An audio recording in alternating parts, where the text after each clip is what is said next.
guys, you're watching Geeks Assemble, and today with another video, another review, and today with episode 2, series 4 of Sherlock.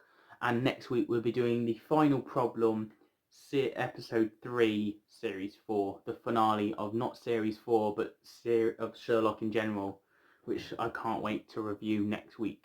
So stay tuned for that. But anyway, let's get into today's video, series 4, episode 2 of Sherlock.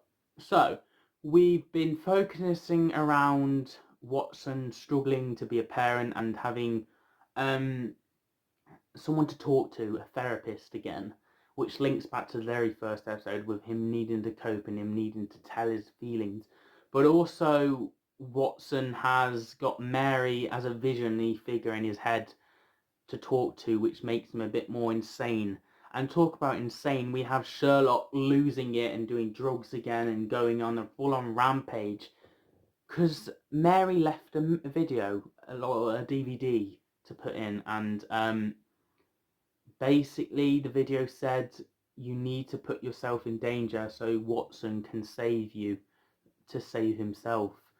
So yeah, basically Sherlock went on a full rampage, putting himself in danger and getting invested with with a celebrity who's definitely a murderer and definitely has the, I don't know how to describe it. He has everything. He has the power to do whatever he wants, but he also kills. And Sherlock eventually obviously solves the case and manages to record it in the cane, which was very interesting. And Sherlock predicting stuff a couple weeks ahead before things happen, even at his scale.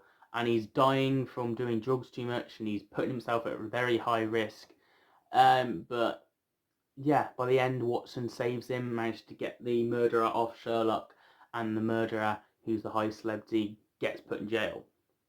Now this murderer is an alright guy. He's a brilliant actor. I've seen him in Doctor Who, Marvel. He's even been in Captain America, I think. So this guy has really done well for himself. Even been in Sherlock now. This actor is phenomenal, and but the character he plays is a bit alright. It's basically like a celebrity gone rogue and wrong, but wants to kill people. And then once Sherlock convinces he can't stop but keep confessing on all the murderers he likes to kill murderers. He likes to look them in the eyes as they die. And you're like, whoa, that is dark, but I don't know, there's something off about him. And there's a more of a bigger villain in this story than just him anyway. You've got the therapist that turns out to be the woman who Watson's been cheating on Mary with, and texting here and there from the bus when he had that little flower in her ear.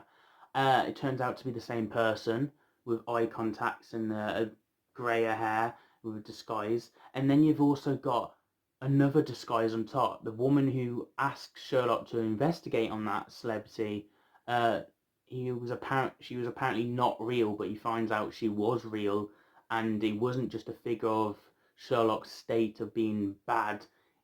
She was real. And then she plays another character who was pretending to be that celebrity's daughter as well. So there's so many characters she was playing, and find out on the very end of the story there's one more character she is playing. We learn about Sherlock possibly having a secret brother.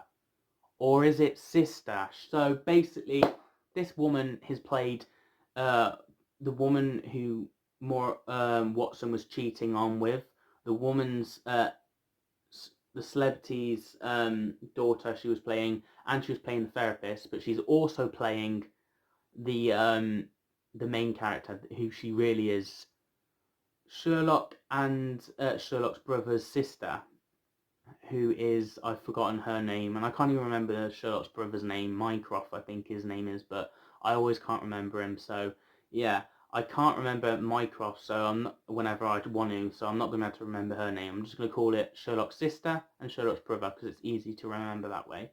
So Sherlock's sister she is, and she pulls a gun on Watson, and that's how it's left. The cliffhanger, what's she going to do, how Sherlock's secret sister here and all that. So yeah, this is alright one. The story was alright. I'm going to give this one a 7.5 out of 10. It's a bit lower than last week's story. It's just an alright one, really. There's nothing special towards it. It's just obviously the big reveal at the end. And I look forward to the review of the finale because I actually really enjoy it. And it's that one of the high Sherlock episodes that I do remember quite well. So I can't wait to review that next week on the channel. But yeah, this one gets a 7.5 out of 10 from me. It was averagely good. It's lacking some bits, but yeah, the villain weren't the best, but then he weren't really the villain. She was. And yeah, there we go, really. And I liked that the visions that Mary was in his head and him finally confessing all of his sins to her. And I thought she would have reacted more against him and shouty, but I guess in his head he can play her however he likes, and she's not actually there. But yeah, um, we have to wait and see for what happens next for the finale of Sherlock Series 4 and the finale of Sherlock in general. Join me next week for more review of that. But if you're not a fan of Sherlock, don't worry. I do reviews on The Wrong Men, Transformers, Lord of the Rings, Back to the Future, Doctor Who, Star Wars, Marvel, DC, Merlin, Being Human, and so many more shows, so many Rick and Morty, for instance. I review all sorts on the channel, so you might as well subscribe because this channel is really for everyone. Get the little bell so you don't miss a video, because you can normally miss a video, so your little bell's on, you should be able to see my videos automatically. Give this video a thumbs up if it helps, because it helps the algorithm, it helps people get noticed, and if you know anyone, share the video to them because it helps, and subscribe because we're trying to get the channel goal before the end of the year. And as always, I'll see you guys for another video very soon on the channel. Have a nice day.